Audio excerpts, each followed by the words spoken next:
think everybody has their own association with speed. Everyone has their own relationship with the car phenomenon.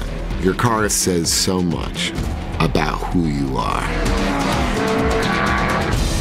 Whatever Vin's driving is going to be big and bad. Because that's the way he likes it. He's the muscle car guy.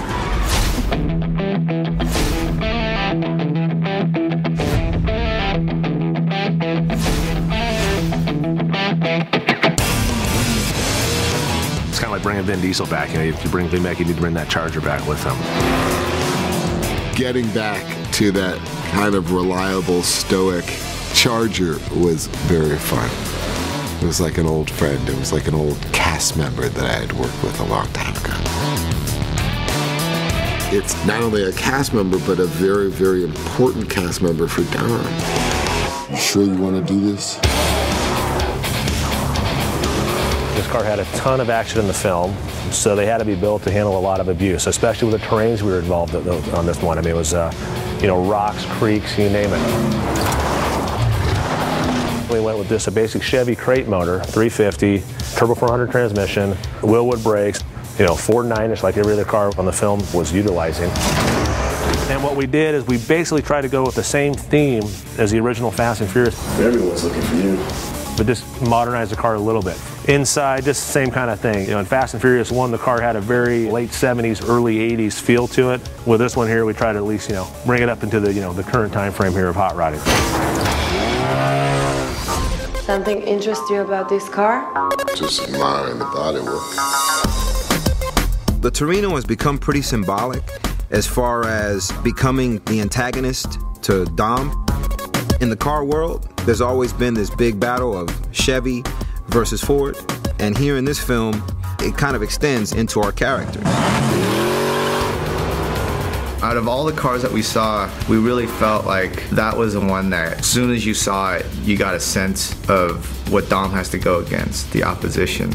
And in many ways, Phoenix is the exact opposite of Dom, but with equal strength. I'm talking to you. You got something on your mind?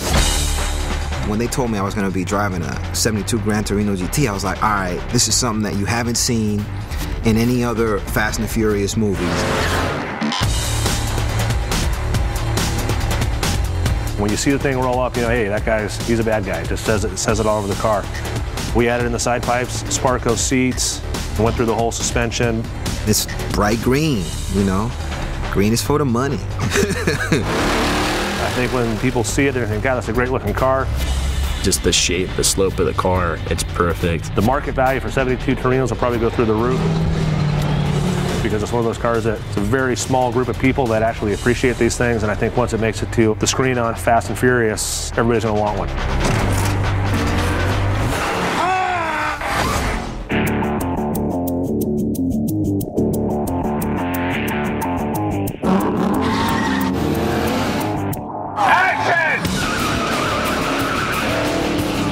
This is Vin Diesel's car. If you remember in Fast and Furious 1, for those of you that stayed through the credits, you see Vin Diesel driving this car down the Baja Peninsula, making his way into Mexico for his escape. When we started this project, because the first thing that came up was what to put Vin in, and I said, well, that's an easy one. Continuity-wise, to see the Chevelle, to go, okay, whoever thought about this story really took everything into account and really attacked the idea of continuing a saga that started in Fast and Furious. This is a 454, 4-speed, 1970 SS, pretty much just 100% factory original LS6 4-speed Chevelle. Once Vin is found out, okay, I got to compete in this race, he has to modify this 7-inch Chevelle. The police are looking for him, so he disguises the car by primering the vehicle, and then of course he has to outfit it with performance parts. Basically just builds a full-blown track car on the thing. Vin's Chevelle SS, out of control. I have a 64 Chevelle, so I like the old muscle cars too. It's just bananas.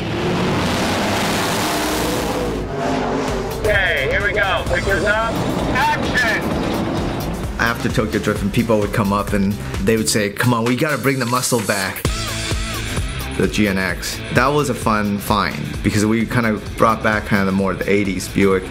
And for this film, it was spectacular.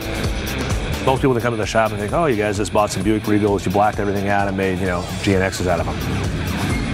For the most part, I think almost everyone is actually a true Buick Grand National. They're a lot of fun, handle great. That car is definitely a beast. I remember while I was bouncing in New York, it was the fastest car on the market. And the car was beating everybody on the West Side Highway. Most of the cars have the original 3.8, heavily modified turbo 200 transmission in it. That has a roll cage, it has a shifter, the brake bias valve, it has the slide brake, the bared seats. We put a Hotchkiss suspension to these things. They have enormous sway bars. And like I say, it performed flawlessly. The stunt guys love these things. A friend called me to tell me how excited he was to see that car in the trailer. I just really appreciate the design, and with this movie, the GNX, I fell in love with, I just thought that would be the cool car to have. I love imports, but if I'm describing who I am, it's a muscle car. I appreciate them all, domestics, you name it, I like them all. It's a muscle car for all the reasons that anyone who loves muscle cars would understand. Muscle beats import every time. Every time.